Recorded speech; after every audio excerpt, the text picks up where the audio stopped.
Britt Baker and Ruby Soho take personal digs at each other this week on AEW Rampage. We talk about that, review the show, and preview AEW Dynamite Grand Slam next on the Squared Circle Psycho Babble. My name is Michael Valenti. Joining me is Ralph Valenti. Ralph, I think this was easily the segment of the night between Ruby Soho and Britt Baker, basically going back and forth at each other, taking personal digs. Whether it was Ruby Soho mentioning Adam Cole or Britt Baker mentioning that Ruby Soho was fired, not a runaway. I just thought this was really, really good. Very entertaining. 5 to 10 minutes on AEW Rampage this week.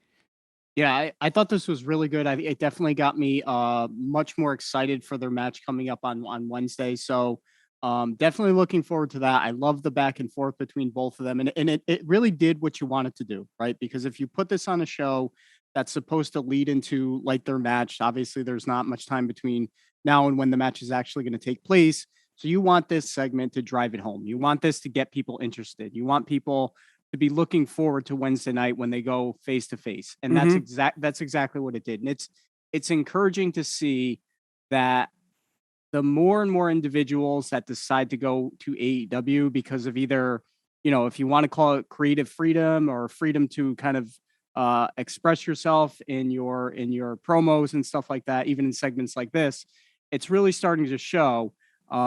Ruby Soho, I couldn't even tell you the last time she did anything remotely close to that in WWE. I don't even know if it ever happened. The only time I could think of when she did like a good promo in WWE was she cut a promo before her tables match against Natalya.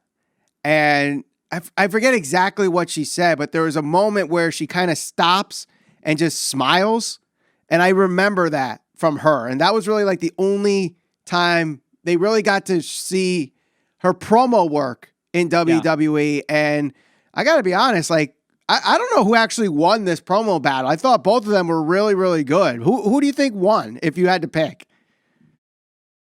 I don't know if you could say if anybody won. I thought it was fairly even. I thought that the back and forth was good. It didn't feel choreographed. It didn't feel like it was scripted or rehearsed or anything like that. It felt genuine, like they were trying to go out there and trying to one up each other just for the fact that, they wanted to build interest. They wanted to get the fans invested. Mm-hmm. And just looking at where Ruby Soho was, let's say 5 months ago, it's like night and day. She's about to have a world title match in AEW, which is, right now the second biggest wrestling promotion in the United States. Who knows? Maybe someday it'll be number one, but she's right in the mix there. Right. You can see how far Britt Baker has come from, if you want to say obscurity, because there was a lot of people, and maybe myself included, that at the time when Britt Baker was in AEW as this face, people were saying, well, what's so special about her?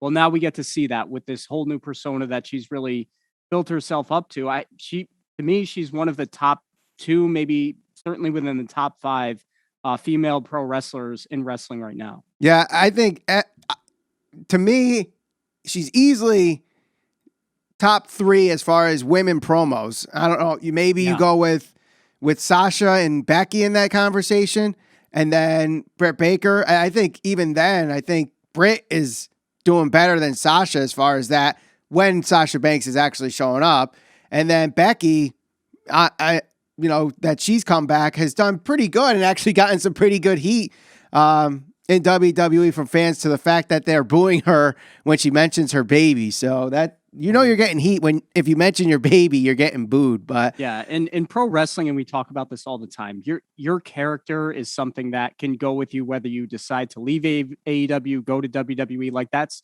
one of the more important things. Anybody that gets to that level can go in the ring. Most of them can. And if you work for AEW, if you work for WWE, New Japan, you can deliver in the ring. But if you have a character that you're able to develop, or even a catchphrase like her, and I said this, I think last week or the week before, between Adam Cole with Adam Cole Bebe and her with the DMD thing, it's like they've become this couple that is just a marketing machine. So good for both of them. Yep. Now let's get on to the matches that we had last night on AEW Rampage. The Lucha Brothers open up with the AEW Tag Team Championship match against the Butcher and the Blade, who come into this 7-0, which I got to be honest, I didn't even remember them having 7 matches, let alone winning all 7 of them. But nonetheless, they are challenging for the AEW Tag Team Championships. I thought it was a good match and a very interesting finish where they tie Penta's mask to the turnbuckle, and they had to find a way to get Penta out of there. So he removes his mask, but covers his face, does a super kick, and helps Rey Fenix get the win there. What'd you think of that finish? Well, I mean, we've seen that the mask get removed from him, I think, at least one other time. It's happened before. It happens frequently. It definitely happens frequently. That's the thing. And the more times you do this, especially on, what is mostly, I guess, if you want to call a forgettable or throwaway edition of Rampage, other than the segment that we talked about, it's like, why do it? Because when they try to do it at a bigger show, it loses its value. And not to mention, you're pretty much doing it with the same guy consistently. So, it was a fine finish, I guess, but I feel like they go to that finish, maybe one too many times, and it will lose its value for larger matches where it would be more impactful. But nonetheless, it was a fine match. I thought I didn't really think the Butcher and the Blade had any chance in this match, but it was still a good match. Yeah. I mean, they're contrasting styles. Obviously the fast paced, high flying Lucha Brothers against the grounded, powerful Butcher and the Blade. But we've seen time and time again, the Butcher and the Blade losing matches like this where you think they, should win, or you think they should dominate and they don't. And I mean, I don't think they really have too much value in the tag team division right now. So obviously you have the Lucha Brothers win, but then afterwards, Hardy Family Office attacked the Lucha Brothers, and then coming in for the save, Santana and Ortiz. So obviously this plants the seed for the eventual tag team championship match between Santana and Ortiz and the Lucha Brothers, which we know the rivalry that they had in Impact Wrestling when it was LAX and the Lucha Brothers, and they had some memorable matches. And that was really when I first had my eye on these four guys. And if they bring this to AEW, I think a lot of people are going to be excited for it. Yeah, and you know what? Not only that, but it seems like FTR is certainly getting positioned to be right in the top tier, which they never really were out of the rankings, but it seems like they're going to start to build towards title contention again. So with those 3 teams, their tag team division, I know that for a long time they talked about having the best tag team division, but now I think we're really starting to see some of the best tag teams in the world be focused on the at the top, whether it's Proud and Powerful, the Young Bucks, Penta and Phoenix, and Proud and Powerful. So that'll be definitely interesting. Right. Now let's move on to the next match. It was Anna Jay beating the Bunny and making HFO 2-0 on the night. We basically, outside of it being a singles match instead of a tag match, I think we got basically the same thing. A solid match with the Anna Jay winning, HFO attacking afterwards. It was literally the same thing. Literally the same thing. The only difference is Penelope Ford and the Bunny end up standing tall with the brass knuckles and no one comes in for the save. But it was rinse, lather, repeat for me on this one. Yeah, no, I agree with that. And not only that, but they also transitioned right into where Matt Hardy conveniently pulled the pulled the fan over the guardrail and had the clippers and the scissors in his pocket as if, he knew he was going to do that. The HFO dominated 35 minutes of the show. Not dominated, but was heavily featured in the first opening 35 minutes. And I made note of that because it's like, can we break this up a little bit better here? Not that I really dislike any of them, but at the same time, it's like, why are we dedicating so much time to this one group who, it's not one of their major factions. It's probably more of an afterthought than anything else. Yeah, I totally agree with you there. And all to set up a further storyline with Matt Hardy and Orange Cassidy over this hair thing. Yeah. Like Orange Cassidy with the hair, like why him with the hair storyline? To me, it makes no sense, but let's head to the main event, Ralph. Miro retains the TNT Championship against Fuego Del Sol. Before this match, though, they do that split screen interview with Mark Henry, what do you think of that? Do you like that little segment before the main event? I think it's fine. I think that what we're going to continue to see is Mark Henry try to play Bruce Buffer there with his catchphrase. What do you say? Well, it's time for the main event or whatever. Yeah, something like that. So, it's time for the main event. I mean, whatever. If people get into it and it's something that's going to be exciting for fans, then it's fine. I think that it can build. If you have two guys that are pretty good and pretty decent at promos, it can make for a good dynamic leading into the match. So I think it's fine. Yeah, I like it. And I love the line Miro made prior to this where he said, I enjoy defending the title and celebrating the win with my God above and my beautiful wife down below. That was an awesome line. Like, that's the stuff there that Miro is doing that Rusev and WWE is not doing or was not doing. And that's just what's making him so much better in AEW than it is WWE. But nonetheless, in the match itself, obviously this is a rematch, so Fuego del Sol might have a little bit more of an advantage knowing what Miro's strengths and weaknesses are. He takes advantage of the weaknesses, has a much more competitive match here, but Miro eventually does get the win. Afterwards, because Miro won Fuego del Sol's new car, he takes the keys, tries to shove them in Fuego's mouth, goes for game over, but then Sammy Guevara, with the fans backing him, comes in for the save, and we close with him holding that TNT championship. What are your thoughts on Miro versus Sammy Guevara for the TNT championship down the line? I definitely like it. Sammy Guevara hasn't really been in too much of very meaningful feuds here in the last several months, I would say. So yeah. It's good to see him getting those opportunities because he's one of those guys that people look to as one of those good young up and comers in AEW alongside like the likes of Jungle Boy and Darby. So I would throw him in the mix. Good to see that he's getting this opportunity. I think it's going to make for a good match with the power strength game of Miro and the more or less high flying technical ability of Sammy. So I like it. Yeah, I got to agree with that. And I think we might be seeing possibly the next TNT champion. I could totally see Sammy Guevara winning this and beating Miro, being that one that takes down the undefeated and unbeatable Miro. I could see it, but it's also hard to go against Miro because he's been positioned so dominantly and he's been so good. Like little things like that, like you mentioned in his promo, just this persona that he's built up for himself as the Redeemer and God's champion and all that stuff. I think there's a lot they can do with that. Granted, you'd want to see Sammy get opportunities and win titles and all that stuff. And I think there can be time for that. I would keep the belt on Miro. All right. Now, what was your final thoughts on Rampage this week? To me, I felt like outside of the promo segment, there were solid matches, but I didn't walk away from this being like, oh my God, this was a great Rampage episode. No, I agree. This felt like more of a dark show with one really good segment between Britt Baker and Ruby Soho. Miro in Fuego del Sol was fine. I think that I like the, setting up him and Sammy. But other than that, this was, like I said, mostly forgettable. Right. Now, obviously, this Wednesday is a big show for AEW. It's AEW Dynamite Grand Slam, part of this 4-hour week that they're going to have. They're going to do 2 hours on Wednesday, 2 hours on Friday. And they stacked both these cards, Ralph. But we're going to preview AEW Dynamite Grand Slam, make some predictions for the matches. You got 5 matches on this show, and all 5 of them can easily be match of the night. Given the bills that they had to them, given the possibility of dream matches here, whatever the case may be, they all could be great matches. But let's start it off quickly here. MJF, Brian Pillman Jr. rekindling their feud from MLW. I think their feud has been great so far with their exchanging of promos.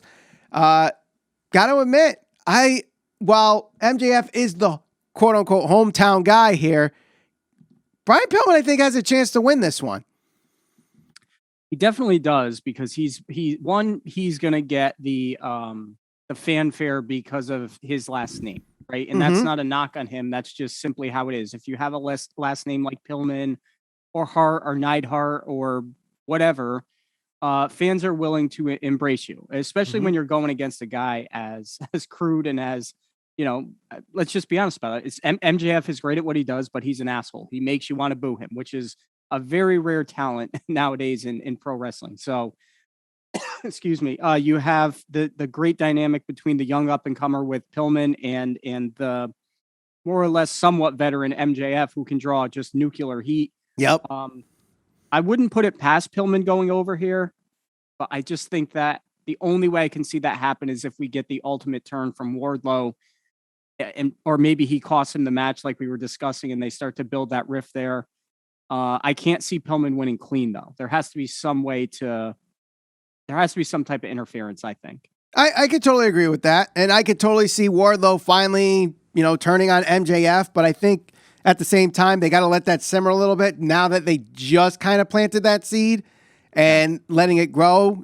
I don't think they're going to hot shot that too quickly, but you never know. Next match here, we got Cody Rhodes coming back against Malakai Black. This past week on AEW Dynamite, we saw Rosario Dawson become All Elite as she showed up at the Newark show. I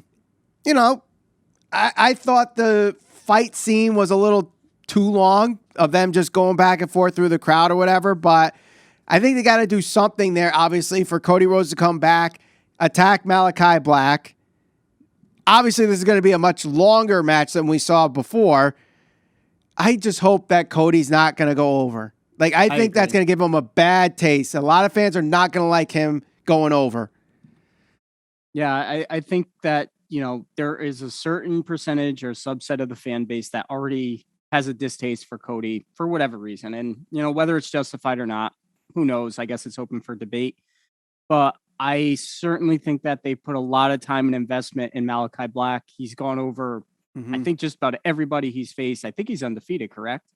At this point. Yes, at this point, yes, he is. And I just, what is Cody going to get out of it? If he wins, what's he going to do? What is that going to do for him? He's already established. He doesn't need to win. He's probably not going to be wrestling full time. It wouldn't seem, because he hasn't been there in so long, unless he's going to come back full time. Right. I would stick with Malakai Black. I would give him the win. I'd have him do it impressively. That's my take on it. Yeah, I totally agree. But, there's been times where Cody has had situations where we're like, yeah, he should put this guy over, and he doesn't. Sean Spears, Anthony Gogo comes to mind. So, I think Malakai is going to win, but I can't hold it past Cody to go over in these big matches, especially when it's this match in this arena where it's going to be, 17,000 plus in attendance. So definitely got my eye on that one. But next one here, we got a tag team match, Sting and Darby Allin against FTR. This match set up last week on Dynamite, where FTR attacked Sting and Darby after the match with Sean Spears. Then this has kind of been planted for a couple weeks now, because Tully Blanchard's actually teasing him and Sting back in the ring in one-on-one. So I don't know if this is leading to that eventually, but we talk about FTR getting back in the title picture. Obviously, winning this match would help that, but if they lose, they're back out of the title picture. Yeah, and this is an interesting one. They're going to have to kind of navigate around, right? Because FTR, one of the best tag teams in the world, arguably the best tag team, depending on who you ask. A team that you'd want to keep in your top, certainly within the top 5, maybe in the top 3 title contention tag team. You got Darby, who his last big match with Punk, he lost. The only person that I could see taking the pin in this match would be Sting. If for anybody to save anything out of this, or to get anything out of this and not hurt anyone, it would have to be Sting who takes the pin, right? Because that would make sense. I mean, Darby's going to get pinned again? I get it. Darby's going to be the ultimate underdog. He can still lose. Fans will always support him, but how many times are we going to see him get pinned in big matches? So I think FTR needs to win this match. I think that Sting needs to take the pin here for everybody to save face. And I think that's probably the most likely outcome. Yeah, I agree. I think Sting's taking the pin, and FTR is getting the win to get them into the title contention. Maybe they're the ones that dethrone Lucha Brothers, and then we get the rematch of Santana and Ortiz against FTR for the title, and that would be huge, especially if it ends up on a pay-per-view like Full Gear. But the only title match that we know of right now, Britt Baker versus Ruby Soho for that women's championship. We already talked about the segment on Rampage. Who do you got? I'm going with Britt. Got to go with Britt. Like I said, I think that just She's on a roll. She's one of the most over, not just women in wrestling, just probably one of the most over pro wrestlers right now. I'm not taking the title off of her anytime soon. I'm really not. Yeah, I agree. I think at this point, the person that has to take that title off of Britt Baker has to be someone that it means like it's a huge thing. And while it's going to be huge for Ruby Soho, I don't think she loses anything in a loss to Britt Baker. And I don't know how much money I would bet on it, whatever money I have in my bank account, but I would bet that Jade Cargill is going to be the one that takes the title off of Britt Baker. But we'll see as time prolongs. But main event, Kenny Omega, Daniel Bryan, non-title match. It's not an eliminator match. There's nothing. It's just an exhibition, Ralph. Yeah. I think it still counts in the wins and losses. But what do you think do you think it's a good call to have this match on free TV, or do you think they should have waited to put it on a pay-per-view? I think they could have certainly milked this. You know, it's interesting because all week, all over social media, all you saw was people talking about hot shot booking and hot shot this and hot shot that. I think it's been rushed. Well, first of all, let me start with this. Do I want to see the match? Yes. I would watch it on Dark. I would watch it on Rampage. I watch it on Dynamite. I'd pay for it on pay-per-view. So that aside, I think that they could have definitely milked this a little more into a pay-per-view match where they had their confrontation. Bryan Danielson continues to get wins week after week after week, chasing Kenny, challenging Kenny. Kenny continues to turn him down, say, get ranked, win matches. You haven't earned a shot at me. They could have done all that. They decided not to. Mm-hmm. We're going to get it on free TV. That's the great debate. Is it going to pop a big rating, a big number viewership wise? I'm sure it's going to. Is this the same thing that used to hurt WCW back in the day? Yeah, it was, because they gave away a lot of good matches for free on TV. And Bischoff openly said that sometimes he feels like that could have been a little bit of a mistake. I don't know. Could this be a main event of a pay-per-view? Yeah, they chose not to go that route. Am I complaining about it? No. Business-wise, maybe it's not the best decision, but let's see what it builds to. Right. I think I agree with you on a lot of this, but I actually don't think it's that bad of a move to put this on free TV, especially one, the title's not on the line. It's not an eliminator match. I think this could really be like an appetizer of what fans could see between these two. You don't give them everything. You don't give them the 5-star or 7-star match that you would see on a pay-per-view. You give them just a little bit. You give them, it's basically, while it's not a rematch, but it's basically AEW's version of Hogan versus Andre on Saturday Night Main Event. They are trying to get as many eyeballs onto this episode of AEW Dynamite as they can. Now, granted, they're not going up against Monday Night Football, but they are going up against the season premiere of The Masked Singer, which means, ratings might take a hit this week. So, what do? You try to get the best card possible. And AEW definitely did that. And they add to this match. So they're trying to get as many eyeballs to this as they can. Obviously, there's a lot of fans that want to see this match. There's not going to be a clean finish in this, just like Hogan and Andre was, where, you had, I don't think we're going to have a referee pretend he had plastic surgery and, Ted DiBiase buying the title off of Andre. We're not going to get stuff like that, but we're going to get shenanigans. What if this is the return of Hangman Page and he cost Kenny Omega the match and they lead to his match with Omega at Full Gear?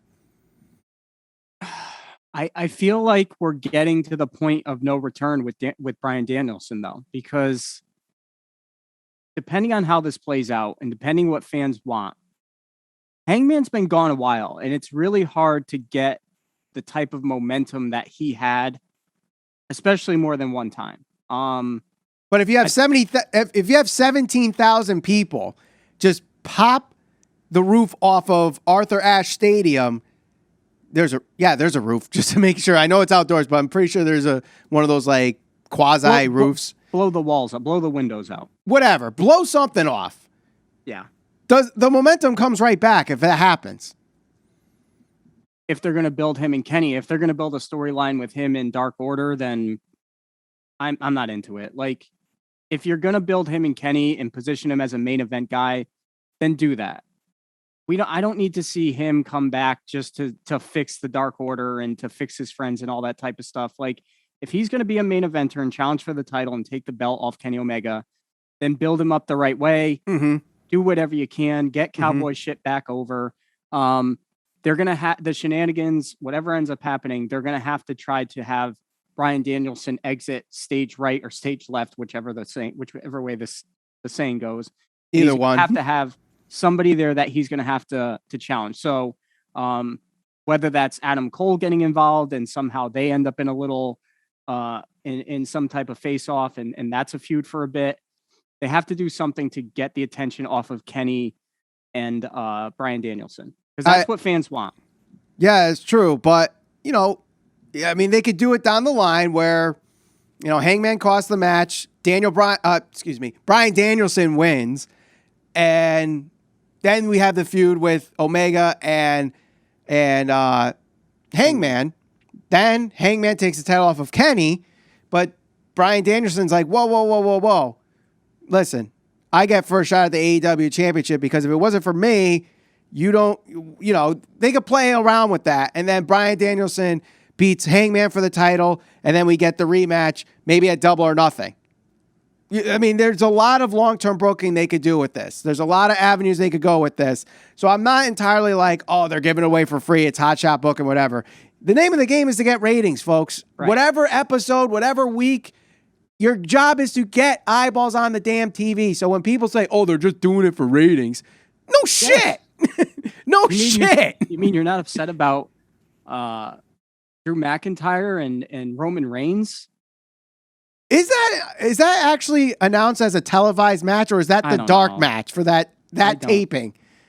But that's the thing. Okay, so if we're wrestling fans, why are we complaining about getting a main event like that? Like, why are we complaining about Brock Lesnar, Roman Reigns? Why do you guys care so much about that stuff?